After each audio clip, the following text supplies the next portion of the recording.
Bueno, la idea de hoy día es hacer un resumen respecto y una trayectoria de lo que nos ha pasado, de lo que nos ha afectado.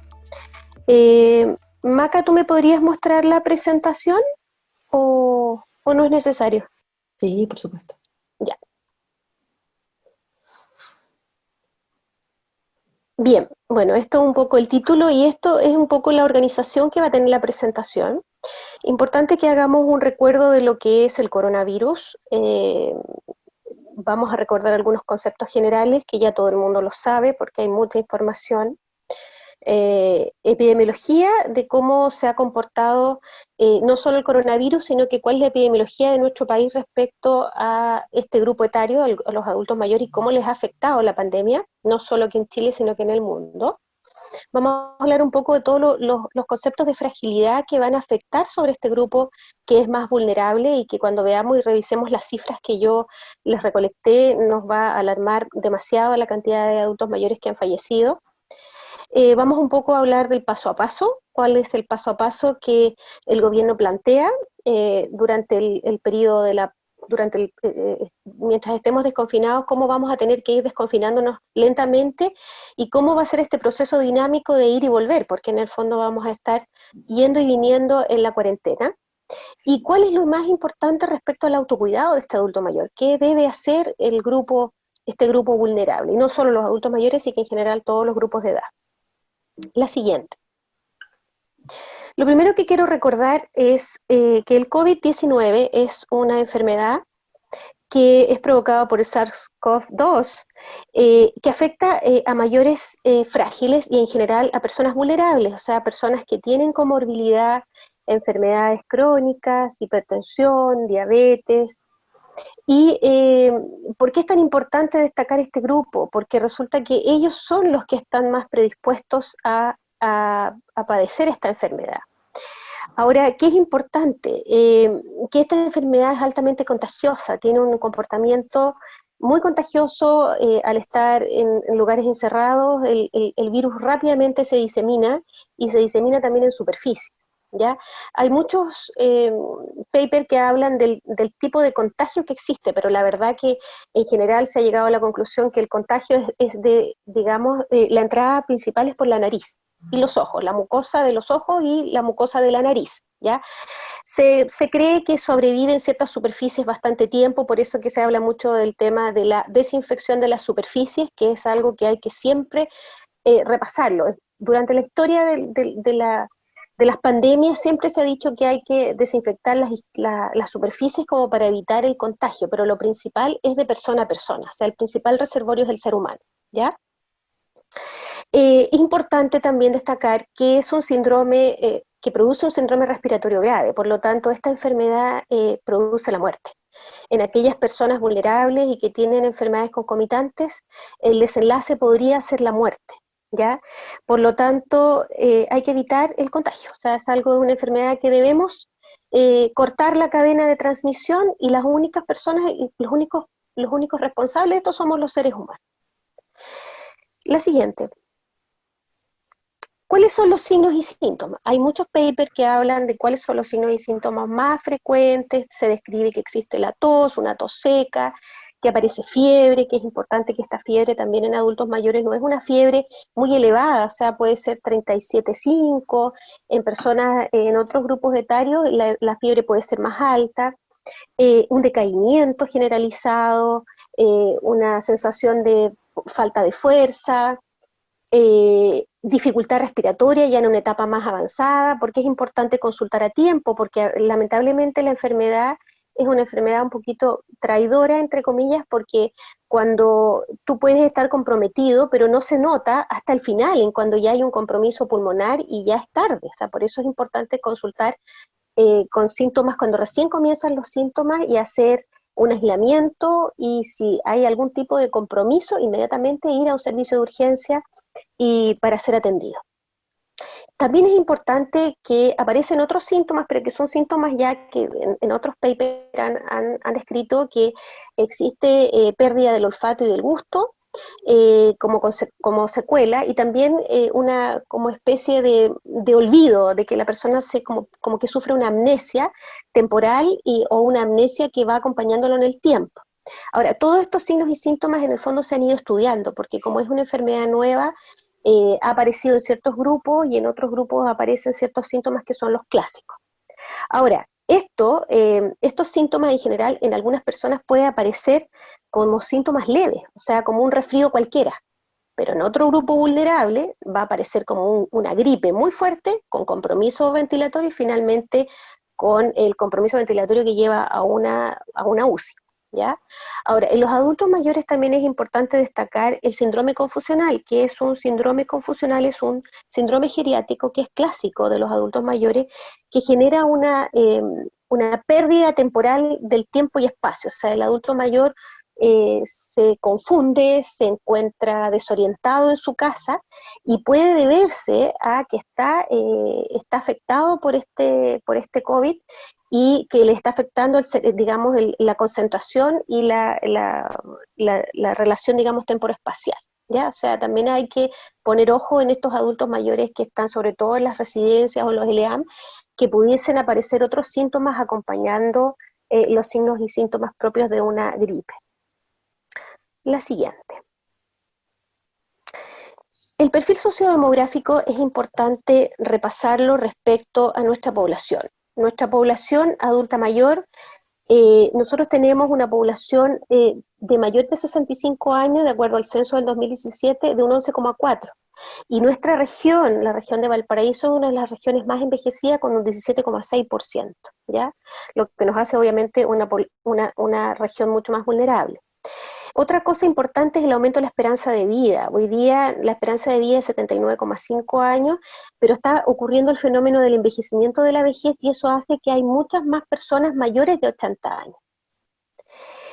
Lo otro importante, que si nosotros recordamos un poquito este envejecimiento y mayores de 80 años, en el año 2008 era un 15% y se estima que para el año 2050, de acuerdo a la CEPAL, va a corresponder a un 25%, o sea, estamos hablando de una población altísima, ¿ya? Todo esto, en el fondo, también podemos ver que hay una trayectoria. Si nosotros revisamos desde el año 92 al año 2017, nosotros vamos a ver que la población adulta mayor era un 6,6%, y a través de los años nosotros vemos que vamos a llegar a un 11,4%, o sea, ha triplicado el número. O sea, en el fondo nosotros tenemos que pensar que somos una población envejecida y que el grupo menor de 15 años va a llegar a ser lo mismo, va a tener casi la misma cantidad de adultos mayores, con una pirámide obviamente invertida, ¿ya? Eso, ¿por qué lo destacamos? Porque, la siguiente, Maca, por favor. ¿Por qué lo destacamos? Porque esto va a influir en lo que está pasando hoy día y lo que va a pasar a futuro. O sea, las pandemias y todas las enfermedades que surjan en el mundo van a afectar a este grupo vulnerable, ¿ya? Eh, Haciendo un poco de estadística respecto al comportamiento que ha tenido esta enfermedad en nuestros grupos, en este gráfico se muestra un poquito la cantidad de adultos, de personas que han sido hospitalizadas, ¿ya? De los casos confirmados. Los casos confirmados aquí de COVID, si ustedes se fijan, el grupo etario es un grupo joven, porque es el grupo que más circula, porque los que más han estado confinados hoy día han sido los adultos mayores, ¿ya? Si bien es cierto, los adultos mayores han muerto más, han fallecido mucho más, ellos son los que menos circulan y los que más se cuidan. Pero el grupo joven, los grupos jóvenes, estamos hablando entre los 20 y 40 años o 45 años, son las personas que más circulan, por lo tanto son las que más se contagian, ¿ya? Pero, ¿en qué incide esto? Esto incide en que esas personas son las que van transmitiendo esta enfermedad. La siguiente. En Chile, hasta el 5 de octubre, la última revisión bibliográfica que hice, de acuerdo a Epivigilia y el último informe que me presentó el gobierno, el MinSal, en este momento, el 5 de octubre, nosotros tenemos 533.000 casos confirmados de COVID-19. Ahora, si nosotros pensamos, es casi 500.000 de personas, y nosotros somos 18 millones de habitantes, por lo tanto falta mucha población para que aún se contagie, ¿ya? Como para hacer un poco de llevarlo esto y proyectarlo en el tiempo, o sea, pueden pasar muchos años para que todos nos lleguemos a enfermar. Ahora, ¿qué es importante? La población de adultos mayores que se ha infectado de este total es el 10,8%. Si nosotros pensamos, no es tanto, o sea, si lo hablamos desde el punto de vista estadístico, pero resulta que ese de 10,8%, la mayoría se complica, y este es el problema. Aquí radica el problema. Ahora, otra cosa importante que destaca Epivigilia y que destaca el Ministerio es que hoy día tenemos regiones que en vez de han ido a la baja, han ido al ascenso en la cantidad de casos. Por ejemplo, nosotros tenemos que destacar que la región de Magallanes es una región que ha estado fuera de control, a continuación la región metropolitana y a continuación la región de Tarapacá, ¿ya? Son regiones que en el fondo en vez de ir a la baja, han ido al alza, sobre todo la región de Magallanes, ¿ya? Eso es preocupante porque en el fondo son regiones más extremas donde existe peor acceso a la salud y estamos más lejos de los hospitales que son los hospitales base, ¿ya? La siguiente. Es importante destacar, yo saqué algunos gráficos del informe epidemiológico, pero de agosto, porque en octubre ya hay el informe son gráficos menos amigables, estos son de agosto, ¿ya? Este gráfico nos muestra claramente cuáles son las patologías clásicas, patologías concomitantes que acompañan a las personas que contagian de COVID. Y entre esas tenemos la hipertensión arterial, que es una enfermedad que acompaña constantemente a los pacientes contagiados. La diabetes mellitus es súper clásica. Enfermedades inmunosupresoras en general, pacientes que tienen enfermedades como cánceres. La obesidad también es un factor de riesgo muy alto en los pacientes que contagian el COVID. Ahora, en el gráfico del ladito, yo les encerré en un círculo porque aquí muestra claramente los pacientes hospitalizados, ¿ya? Y estos pacientes hospitalizados, tanto hombres o mujeres, ustedes se fijan que los grupos etarios que más son hospitalizados están concentrados entre de los 50 a los 80 años. O sea, estamos hablando que el grupo que más se complica, nuevamente, volvemos a lo mismo, de este 10% que se contagia, son los que más se hospitalizan porque son los que se agravan. Lamentablemente, este bichito es muy selectivo y busca a las personas más débiles, ¿ya? Así que por eso yo muestro este gráfico, porque impacta la cantidad de personas mayores que se han ido hospitalizando en el tiempo. La siguiente. Esto habla un poco de la tasa de mortalidad, que en el fondo va mostrando, bueno, la tasa mayor la tiene Santiago, la región metropolitana, sigue Antofagasta, Tarapacá, y están en el fondo, digamos, en la media país, y bueno, y la quinta región que está con un 27,2, ¿ya? La siguiente. Este es un gráfico que realmente a mí me acongoja, y yo creo que a ustedes también los va a preocupar, porque aquí muestra un poco la población de adulto mayor que ha fallecido, ¿ya? Si yo hice una revisión bibliográfica de los 14.340 fallecidos que nosotros tenemos en nuestro país, de acuerdo al DEIS, ¿ya? Nosotros tenemos fallecimiento entre 50 y 59 años, 1.442 personas. Entre 60 y 69 tenemos 3.039 fallecidos. Entre 70 y 79, 4.035 fallecidos, y entre 80 y 89, 3.639. Y en mayores de 90 años, 1.321, lo que hace un total de 9.175 fallecidos entre el grupo de 50 y 90 años. Y en adultos mayores, hablamos de 60 a 90 años, tenemos 7.733 fallecidos. Algo que acongoja, algo que preocupa. La cantidad de muertos que tenemos en nuestro grupo etario más vulnerable es altísimo. Por lo tanto, nosotros tenemos que dar una pelea para que esto no siga ocurriendo, y adultos mayores tienen que aplicar el autocuidado, y nosotros como población tenemos que seguir protegiéndolos, a pesar de este desconfinamiento. Yo muestro estas cifras porque de verdad que es algo que impacta, que duele el alma, porque uno dice, por Dios que han muerto adultos mayores. ¿Para qué decir Europa? En España hoy día tenemos más o menos 20.000 a 25.000 fallecidos, adultos mayores que han fallecido en las residencias o en los centros gerontológicos. Ha fallecido mucho adulto mayor, muy solo, muy abandonado, porque se le han cerrado un poquito las puertas de la atención. Entonces, ese es otro problema porque como los servicios sanitarios en Europa colapsaron, efectivamente colapsaron, eso generó fallecimientos dentro en las residencias. ¿Ya? Eso, aquí muestra un poco este gráfico el porcentaje distribuido que yo lo di en número para que ustedes se hagan una idea, ¿ya? Bueno, la idea de esta conferencia no es hablar de la cantidad de fallecidos, pero sí impactar a las redes de que el grupo más vulnerable sigue siendo los adultos mayores, a pesar de que se contagia gente joven y también fallece gente joven. La siguiente, por.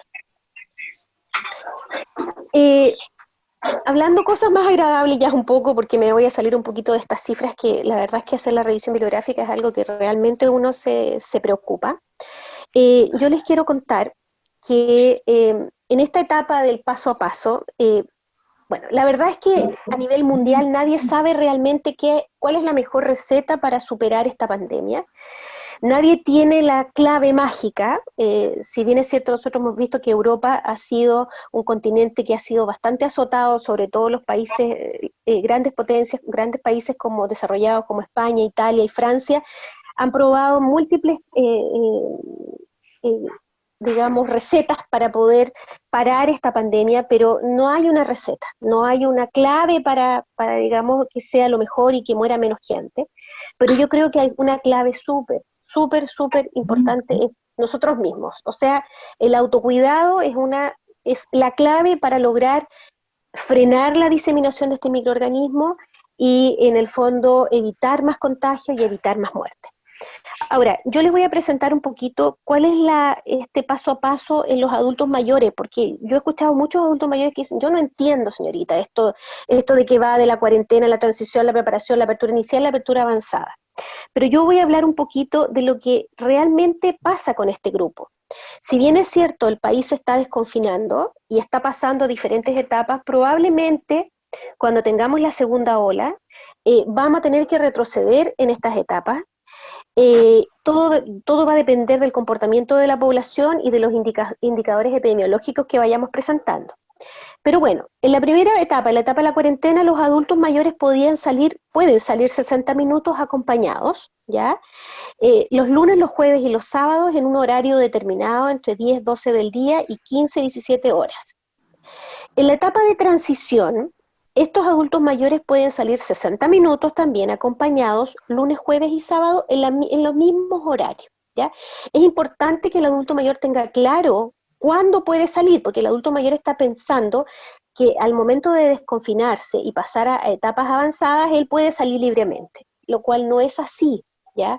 Debe haber cierta restricción, tienen que seguir restringidos en ciertos momentos porque son más vulnerables. La etapa de transición entonces dijimos que 60 minutos pueden salir acompañados lunes, jueves y sábado de 10 a 12 y de 15 a 17. En la etapa de preparación también salen 60 minutos acompañados, pero aquí pueden salir todos los días, en los horarios de 10 a 12 y de 15 a 17. Eso es importante que el adulto mayor, este grupo, lo tenga claro.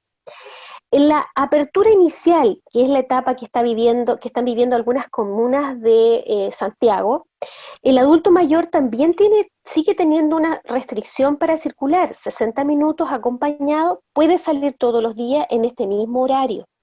Y si llegase a tener que salir por médico o por otra situación, debiera obtener un permiso temporal, ¿ya? O un permiso que diga que él va a un centro asistencial. ¿Cuándo el adulto mayor deja de estar restringido? Solamente en la apertura avanzada. Es decir, ahí tiene libre movilidad. Pero esta libre movilidad también está supeditada al hecho de que hay que no olvidar que es el grupo más vulnerable, por lo tanto, con ciertas medidas de restricción, él debiera movilizarse, como por ejemplo, optar a entrar a un supermercado en las horas que son determinadas para el adulto mayor, ir a ciertos trámites personales en horarios que no exista tanta afluencia de público y no dejar de usar la mascarilla, ¿ya? Y el distanciamiento físico, no el distanciamiento social. Los adultos mayores no podemos seguir teniéndolos con distanciamiento social. La familia debe verlos, pero con medidas precautorias, es decir, tienen que mantener la distancia y colocarse mascarilla, ¿ya? La siguiente, Maca. Eh, la siguiente, ¿no se ve bien o se ve? La No, no se siguiente, ve. no, no se ve, No. no importa. Esa imagen lo que quería mostrar, lo que yo les quería mostrar en esa imagen es un resumen que está en el informe epidemiológico y que en el fondo hace un resumen para la población en general, ¿ya? En esa diapo muestra la movilidad, cómo está proyectada en las diferentes etapas. Por ejemplo, la movilidad en la cuarentena está restringida y solamente se puede realizar con permisos entregados por carabineros. En la etapa de transición está permitida el flujo de personas de lunes a viernes. En la etapa de preparación, el desplazamiento es de lunes a domingo. O sea, ya en la etapa 3, que por ejemplo Viña y Valparaíso están en etapa 3 y algunas comunas en Santiago, pueden desplazarse de lunes a domingo, pero respetando el toque de queda. En la apertura inicial, el desplazamiento está permitido de lunes a domingo, excepto en el toque de queda. Y en la apertura avanzada, el desplazamiento está permitido de lunes a domingo, excepto en el toque de queda. O sea, es importante que la gente entienda, y en general los adultos mayores, que ellos no tienen libertad a excepción de la apertura avanzada. Hay un horario restringido, y esto es más que por controlarlos ni sancionarlos, es porque tienen que tomar conciencia de que ese es el grupo más vulnerable, ese es el grupo que va a seguir siendo afectado mientras no tengamos la vacuna, ¿ya? En el caso de la cuarentena en la etapa 1 es permanente, en la etapa 2 los fines de semana y los mayores de 75 años pueden circular. En la etapa de preparación, solo para mayores de 75 años, ellos hay cuarentena aún con las restricciones que yo les dije anteriormente. En la apertura inicial hay restricción para mayores de 75 con permisos para salir a caminar una vez al día y hacer sus trámites personales. Y en la apertura avanzada ya no hay cuarentena. En el caso de las actividades sociales y recreativas es súper importante entender que en la cuarentena en la etapa 1 está todo prohibido, en la etapa 2 de transición hay máximo 10 personas juntas con medidas de autocuidado de lunes a viernes. Y en la etapa de preparación máximo 50 personas, o sea, se pueden juntar 50 personas, ¿ya? Ahora, en la apertura inicial se pueden juntar máximo 50 personas con medidas de autocuidado. Y en la apertura avanzada, en la etapa 5, que ojalá todos lleguemos a la etapa 5, si todos nos cuidamos, podríamos llegar con un máximo de 150 personas que se pudiesen reunir. Ahora, en el caso de los restaurantes, cines y teatros, es súper importante entender que, bueno, en la etapa 1 está todo prohibido, en la etapa de transición sigue prohibido, en la etapa de preparación 3 también sigue prohibido, pero en la apertura inicial, en la etapa 4 y 5, se puede, pero con un 25% en el caso de la apertura inicial y un 75% de la apertura avanzada. Y esto tiene que ser súper estricto porque de lo contrario, si no respetamos esto, tanto para nuestros adultos mayores, para el resto de la población, vamos a retroceder en el tiempo. Y esto es súper clave porque es la única forma que podamos vivir con este microorganismo sin sufrir la enfermedad y sin que nuestros grupos vulnerables fallezcan. En el caso de las clases presenciales, va a depender de la disposición de la autoridad. Hay muchos centros educacionales que hoy día están funcionando en forma virtual, muchas universidades que han seguido virtual y que probablemente el Consejo de Rectores determinó que vamos a seguir así, solamente están volviendo algunas carreras a hacer un poco de presencialidad, que son las carreras más bien prácticas. Y el toque de queda que va a continuar y probablemente se va a estrechar, va a cortarse un poquitito más para dar un poquito más de libertad a la gente que trabaja de noche. La siguiente, Mac. Bueno, haciendo un resumen respecto a todo esto, yo quiero ahora entrar de lleno a las medidas de cuidado de este, digamos, desconfinamiento paulatino, que va a ser dinámico en el tiempo, pero en cualquiera sea la fase en que estemos, es importante que el ser humano, el adulto mayor, el adulto joven, el adulto medio, todos se laven las manos cada vez que tomen objetos, que estén en el transporte público, que tomen alimentos que fueron adquiridos en el supermercado, cada vez que salgo a la calle, cada vez que salgo o tengo contacto con lo externo, ¿ya? Eso es lo clave. Hay muchas municipalidades que han implementado este tema de los lavamanos en las calles. Aprovéchenlo. Lávense las manos después de un momento. Y lo otro que también es bastante práctico, cuando uno no puede lavarse las manos, es el uso del alcohol gel.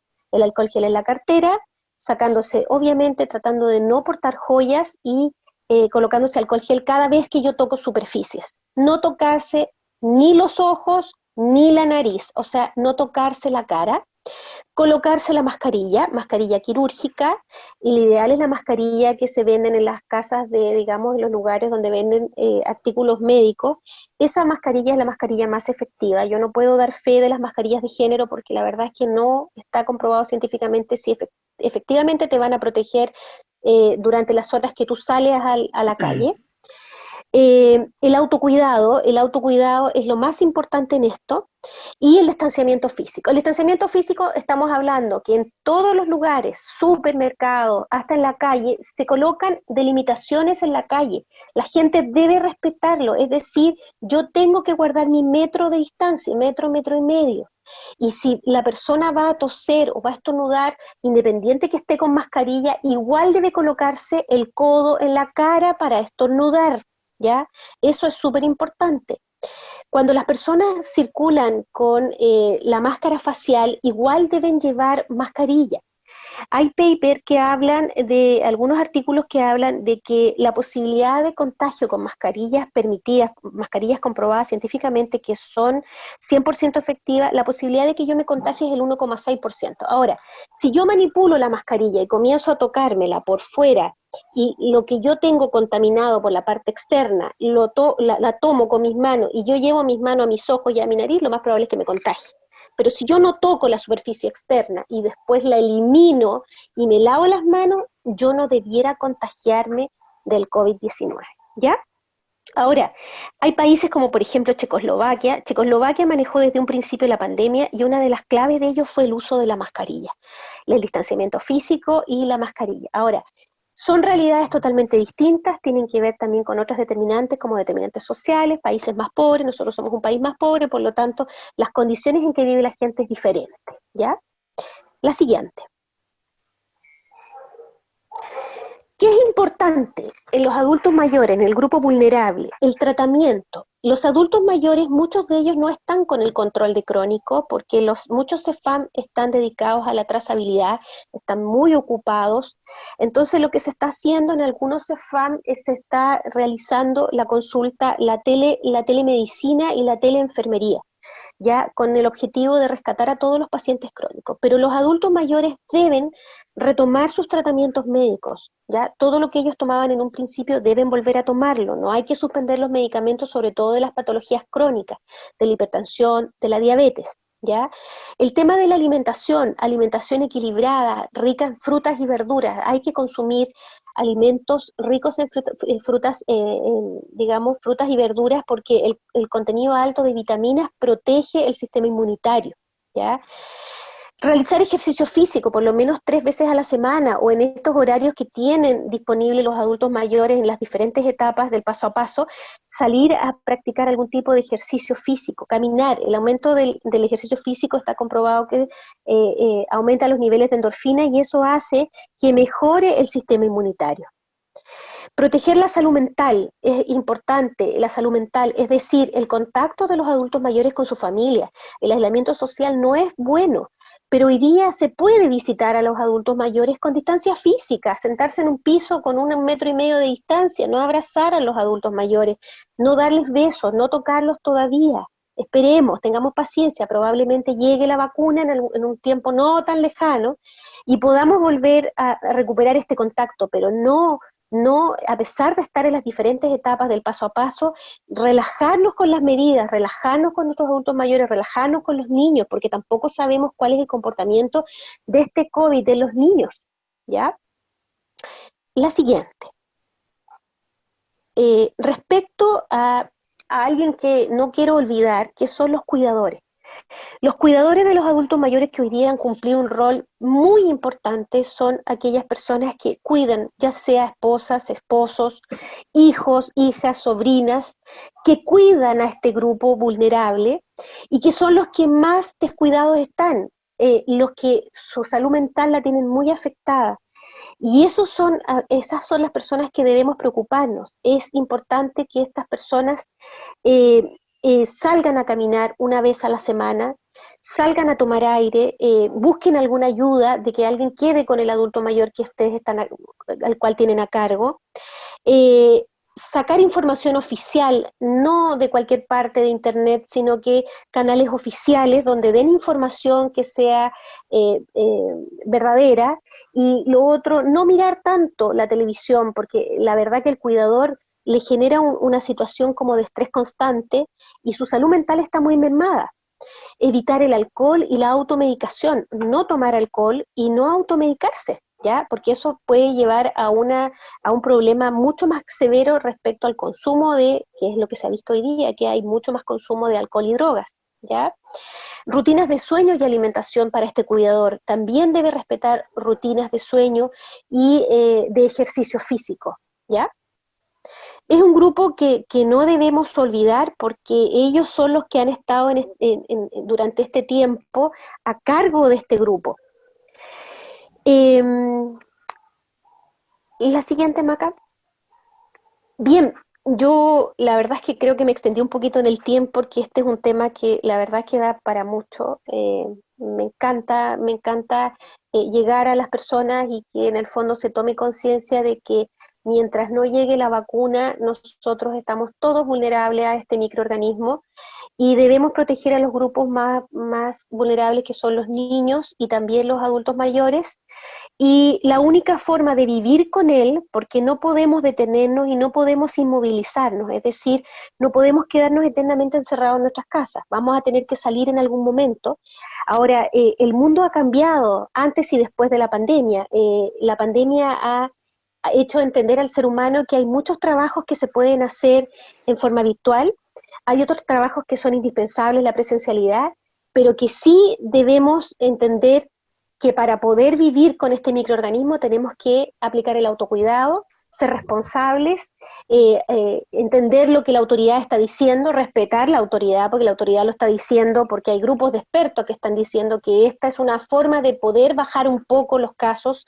Eh, ¿Cuál es la clave del manejo de una pandemia? No la tenemos, no la tiene nadie, no la tiene Europa, y probablemente si no somos cuidadosos y no respetamos las medidas de autocuidado y no respetamos el distanciamiento físico y no nos colocamos mascarilla, lo más probable es que tengamos una segunda ola, que es lo que está afectando a Europa. Hemos visto que Europa no respetó las medidas de confinamiento, Europa se relajó, fueron a la playa, hicieron muchas cosas que nosotros debemos ir aprendiendo de lo que le va pasando a los demás.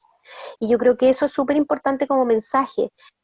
Aprendamos las lecciones. Si nosotros vamos, Europa nos lleva a la delantera respecto al COVID, hoy día veamos lo que está pasando para que a nosotros no nos pase. No va a ser imposible que la erradiquemos, pero sí controlemos. Eso es lo que yo tenía hoy día y bueno, muchas gracias por su atención. Muchas gracias, María Inés, por la interesante exposición. Vamos a abrir ahora turno de preguntas de la audiencia. Tenemos tiempo para ello. Si alguien tiene alguna Hola. pregunta, Hola, ¿se escucha? Sí, sí se escucha. Hola, buenas tardes. Mi nombre es Francisca Villavicencio. Yo soy nutricionista y me llego a la parte de la actividad física en el adulto mayor que está confinado y no sé muy bien qué hacer ahí porque yo hago la cátedra de geriatría en la universidad y comentamos un poco esto de que cómo nosotros les fomentamos consumo, por ejemplo, de frutas y verduras, porque tienen que ir a la feria, pero mejor que no vayan. Las frutas están un poco caras. Entonces, a mí me complican las recomendaciones aún hoy día, porque me pongo en el lugar del adulto mayor que está encerrado en la casa, querrá hacer actividad física en la casa, porque estamos con mayor depresión, estamos más aislados, estamos en un espacio chico, la mayoría vivimos en espacios más reducidos. Entonces, todavía no sé muy bien cómo proponer algo para hacer con las personas mayores que están encerradas en sus casas, que para motivarlos a que quieran moverse en estos horarios que sabemos que son limitados, pero también no quieren salir, que están más encerrados, hemos visto que se están deteriorando cognitivamente más rápido. Entonces, como esa es mi pregunta, en verdad, que si eso se sabe, por ahí hay más información. Mira, Una cosa, Francisca, por un lado, mira, me parece súper bien la inquietud que tú tienes, pero mira, el tema del ejercicio físico, bueno, basta con que el adulto mayor camine 15 a 20 minutos diarios, ya tenemos una actividad física, ¿ya? O sea, puede salir a caminar con distancia física y eso es algo que hay que hacerles mucho hincapié a los adultos mayores, a todos los cuales tú veas el caminar. Debe caminar, lugares para caminar existen, ¿ya? Y eso debe hacerlo por lo menos, lo máximo sería, lo ideal serían 30 minutos, pero no logran caminar porque la capacidad cardiovascular de los adultos mayores en general ha disminuido mucho por el encierro de estos meses, ¿ya? Ahora, existen grupos, yo sé que hay grupos, están trabajando adultos mayores que eran los adultos mayores que estaban en centros de adultos mayores, por ejemplo aquí en la quinta región, hay centros de adultos mayores y que son grupos de adultos mayores que se juntaban ellos a hacer ejercicio y les van mandando por link, bueno, los que tienen posibilidad del acceso a clases virtuales, ¿ya?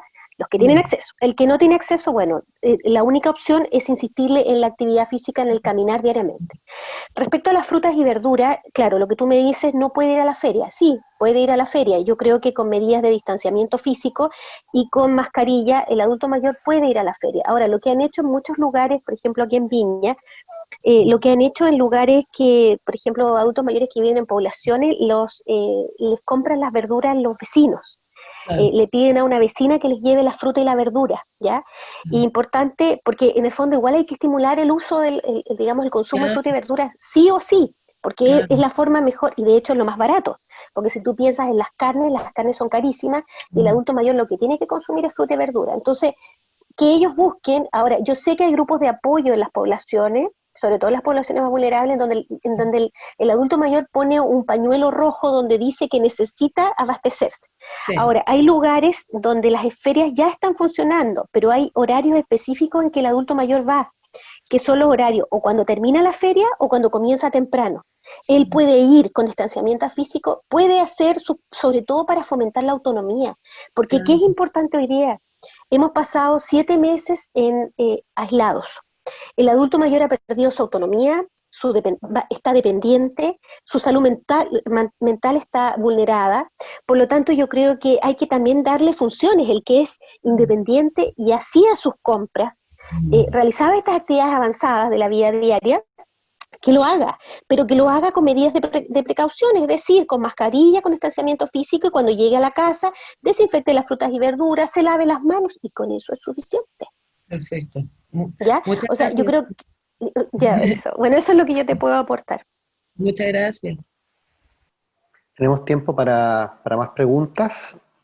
Yo te quiero hacer una pregunta, Marina, es cuando uno mira los datos que mostraste respecto de mortalidad separado por décadas, llama mucho la atención que la mortalidad en los mayores de 90 años es la mitad de la que se observa, que la que se aprecia en la gente de 60, 70 y 80 años, y es muy similar a la gente que tiene la década de 50. Y eso hace referencia también a, por ejemplo, que los datos demográficos indican que tenemos aproximadamente 5.000 centenarios en Chile. Entonces, mi pregunta es, ¿crees tú que en el fondo la gente que ya está cerca de convertirse en centenario, justamente el llegar a esta edad da cuenta de una más alta resiliencia y que eso puede incidir ciertamente en cómo puede ser el outcome de una vez que adquieran la enfermedad? Claro, yo creo que pudiese afectar, o sea, la verdad es que no he revisado bibliografía respecto a eso, pero pudiese estar afectando que ese adulto mayor sale menos, está más encerrado, pudiese ser eso. Y han habido casos de adultos mayores que se han recuperado, ¿ah? Tanto en Europa pero son pocos en general, por una inmunidad muy fuerte, ¿eh? Son centenarios que han sido muy bien alimentados. Ahora, yo creo que tiene que ver con que ese adulto mayor está más protegido, está en un ambiente más protegido, está en un ambiente más encerrado.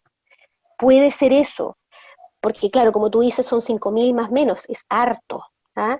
Pero yo creo que tiene menos flujo, digamos, se moviliza menos, porque probablemente tiene mayor dependencia, es un adulto mayor más frágil y más dependiente, y por ende está más encerrado y más protegido, ¿ya? Ujú. Pudiese ser esa una causa.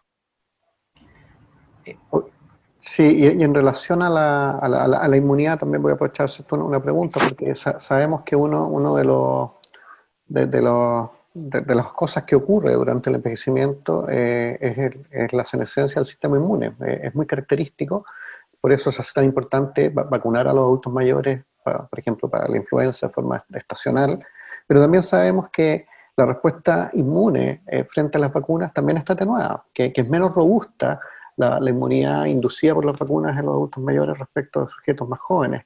¿Cómo ves tú que esto podría incidir de cara a cuando esté disponible la vacuna contra el SARS-CoV-2?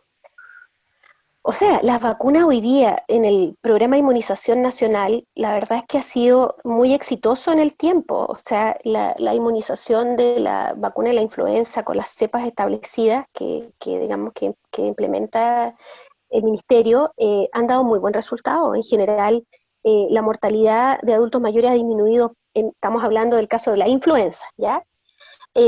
Ha disminuido la mortalidad de los adultos mayores. Si bien es cierto, hoy día tenemos más o menos por COVID, tenemos 500 camas ocupadas en UCI, hay otras patologías que sí han surgido nuevamente, pero la inmunización ha tenido un efecto en el tiempo, en este grupo etario, a pesar de que su respuesta es más lenta, está más disminuida, sí genera una inmunidad que lo protege de estos microorganismos. Lo mismo la vacuna del neumococo, ¿ya? La vacuna de la neumonía también ha tenido efecto en el programa de vacunación, por eso es que es tan importante la vacunación en este grupo etario, porque si se hubiese sumado el COVID más la influenza, probablemente hubiese habido más fallecimientos. Ahora, ¿por qué se ha visto menos casos y ahora recién han aumentado las hospitalizaciones en UCI? Yo creo que tiene que ver por la circulación, por la cantidad de pacientes que han circulado, porque en el fondo muchos adultos mayores han estado más protegidos, ¿ya?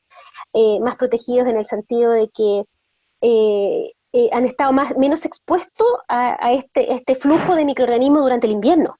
Ahora, en el invierno netamente la mayoría de las muertes fue por COVID, o sea, el COVID fue el que nos llevó a la mayor cantidad de población adulto mayor. Y entre medio puede haber habido adultos mayores que se contagiaron de influenza, que a lo mejor no se vacunaron y eso también aumentaron el número. Ahora, la vacuna tiene un efecto sobre este grupo, o sea, lo tiene, y eso hay mucha investigación que habla del real efecto del programa de inmunización, y eso ha hecho que nuestra población adulta mayor, por eso también la calidad de vida ha mejorado y han vivido más. Ahora, respecto a una nueva vacuna, que ojalá pronto esté con nosotros, cuando sea que llegue, ese grupo etario es el que primero debe ser vacunado, porque es el grupo que debemos proteger, porque estamos hablando de que en Chile tenemos aproximadamente casi 3 millones de adultos mayores de 60, por lo tanto es una población potente, ¿ya? Y esa es la población que se debe vacunar. Ahora, ¿cuál va a ser el efecto en la vacuna? Bueno, esperemos los ensayos clínicos, por eso que ojalá que la vacuna avance lo más posible a los ensayos clínicos para saber realmente cuál va a ser el efecto en el tiempo, ¿ya? Si va a ser duradero, va a durar 6 meses, no sabemos, todavía no, hay muchas incógnitas que tenemos, pero que la realidad de la solución de nuestras enfermedades a nivel mundial durante los siglos ha sido la vacuna. Es la vacuna y será la vacuna en las probables pandemias que tengamos a futuro. Muchas gracias. Tenemos más tiempo si alguien quisiera hacer alguna otra pregunta.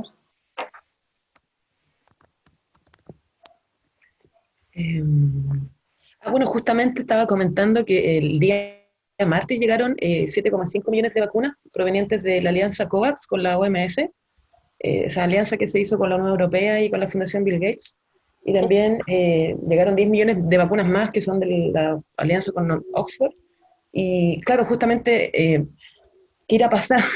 Porque para el plan de vacunación, que es de 3 etapas, justamente el plan contempla, ¿cierto?, vacunar a los grupos de mayor riesgo, pero ¿existe evidencia suficiente para donde en el grupo de adulto mayor cómo se está comportando a nivel inmunológico la vacuna? Yo no lo desconozco, en verdad.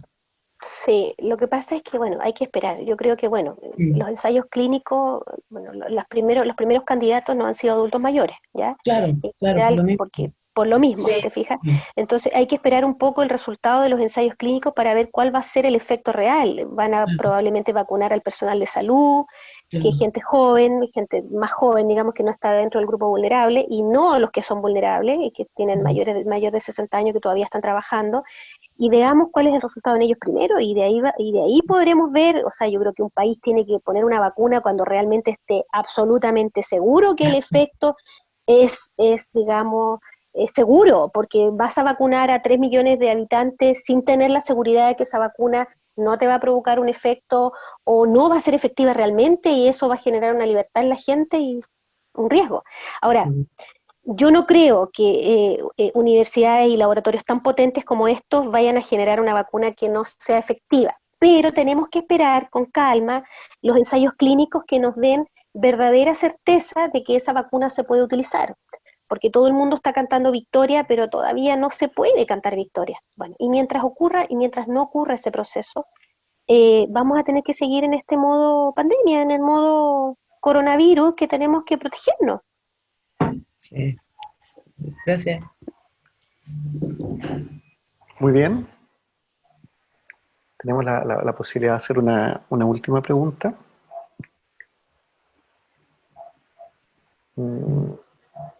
¿Puedo hacer una última pregunta? Sí, claro. Sí.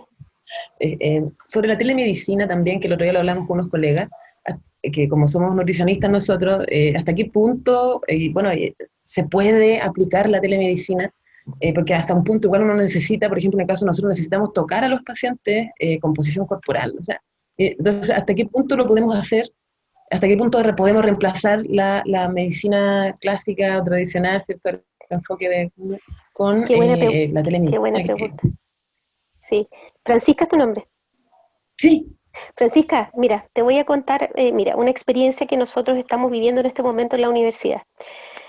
Con todo este tema de que nosotros hemos tenido que reconvertir todo, y la verdad es que las carreras prácticas ha sido todo un desafío, porque no es lo mismo practicar una práctica con un paciente al frente que en una práctica o en estudio en forma, digamos, virtual, ¿ya? Pero bueno, estamos en modo pandemia y esto no va a ser eterno, esto se va a acabar en algún momento, no tenemos que ser tan pesimistas.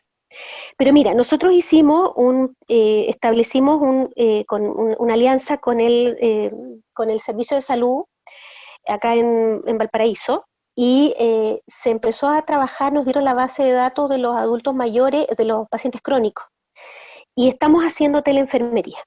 La verdad que si tú me preguntas, claro, necesito pesar, necesito medir, necesito controlar signos vitales, pero para lo que nosotros tenemos en este momento de aislamiento social de los pacientes crónicos, por lo menos puedes darte cuenta a través de una teleenfermería y un examen, una anamnesis profunda y una valoración de los antecedentes del paciente, de cómo se encuentra y cómo se siente.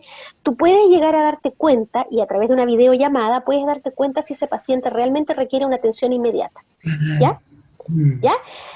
Quizás tú puedes ahondar en el área nutricional que tú me dices. A lo mejor tú podrías hacer esta telellamada, consulta nutricional telemática, digamos. Entonces tú puedes a lo mejor decirle, preguntarle, ¿tiene una pesa? Pésese. ¿Cuánto está pesando ahora? No sé, te estoy dando ideas. Pero nosotros... Perdón que interrumpa. Nosotros lo que pensábamos como que lo que se puede hacer es la parte alimentaria nomás, o sea, los recordatorios 24 horas, la encuesta de tendencia de consumo, como la parte alimentaria, que es lo que más, y claro, y preguntar por último peso habitual, la talla, que eso no cambia, pero claro, ocupar un poco más las herramientas también que el paciente pueda aportarnos.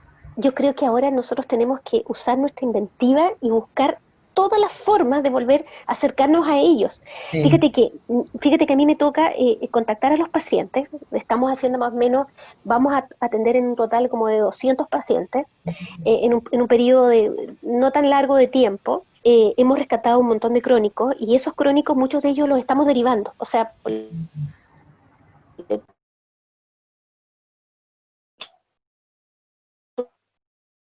si tú encuentras un crónico que está bien, que ver con su autocuidado, y aquellos que tú ves y te das cuenta a través de la teleenfermería, oye, porque muchos pacientes tienen WhatsApp y se consiguen con el vecino. Así hemos llegado los pacientes con un celular que es del vecino.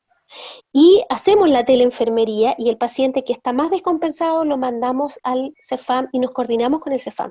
Y solo ese paciente es evaluado, porque el que está bien no necesita estar presencial. ¿Para qué vas a exponer a un paciente que aún no está vacunado, que tiene una patología crónica, cuando te estás dando cuenta a través de la telellamada, la teleenfermería, que sí se puede mantener con sus medicamentos y solo irá a rescatar sus medicamentos?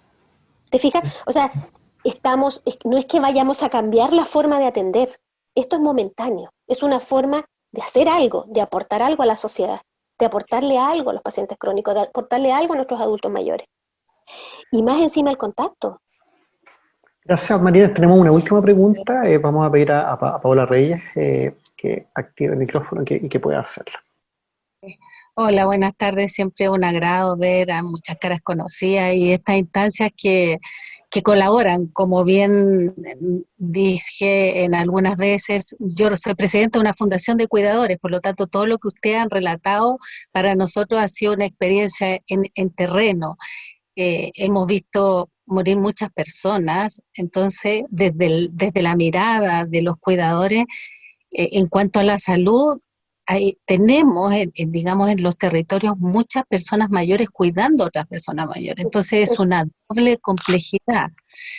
Curiosamente, esas personas mayores, te escuchaba atentamente, Marina, están descompensadas, sobre todo las cuidadoras mayores. Tenemos cuidadoras que están sobre los 70 años y porque el foco ha sido la persona con dependencia. Muchas veces, no sé, tenemos cuidadoras que cuidan a personas de 100 años, otras de 80, 90, a veces una persona mayor cuida a sus dos papás. Entonces, la mirada desde el aspecto de los cuidadores es bastante compleja. Entonces, la pregunta sería, ¿cómo nosotros podemos concientizar a esas mujeres cuidadoras mayores a que se cuiden? Porque todo se centra en la persona que tiene la necesidad vital, pero ¿cómo abordamos a estas mujeres mayores que están cuidando? Entonces eso es muy complejo porque no piden ayuda, están como resignadas porque esto de la pandemia ha sido literalmente muy complejo, en muchas aristas. Esa es mi pregunta. Muchas gracias a todos por la oportunidad. Yo creo que, Paola, yo creo que lo que nosotros debiéramos hacer es rescatar a este grupo, buscar instancias de capacitación y de darles un apoyo, juntarnos con ellos y en forma virtual, porque no podemos en forma presencial, y empezar a buscar mecanismos para ayudarlos, ¿ya? Empezar a generar en ellos este tema del autocuidado, de ver cuáles son los mecanismos por los cuales ellos pueden salir digamos, de este hoyo profundo en que están sumidos, porque ellos están solos en su problema, de su cuidado, y que nadie se preocupa de ellas verdaderamente. Entonces yo creo que a lo mejor lo que podríamos hacer, no sé, doy una idea, es de a lo mejor hacer algún tipo de capacitación de manera virtual para atender las necesidades de estos cuidadores, ¿ya? Eso, y respecto a lo que hablábamos anteriormente, me quedó dando vuelta que hoy día vamos a tener que investigar respecto al el verdadero impacto de la telemedicina y la teleenfermería. ¿Cuál es el impacto real en los pacientes? Si efectivamente mejoran su calidad de vida, se detectan problemas de salud reales que pueden ser atendidos. Eso. Muy bien, estamos sobre la hora. Queremos agradecerte, María Inés, por la presentación y por lo interesante y por la disponibilidad a venir a participar de nuestra serie de seminarios en Gero, y, por supuesto, a todos quienes participaron e hicieron tan interesantes preguntas y comentarios. Les deseamos que todos sigan bien, sigan cuidándose, ciertamente, y los esperamos en una próxima oportunidad en otro seminario Gero. Muchas gracias a todos.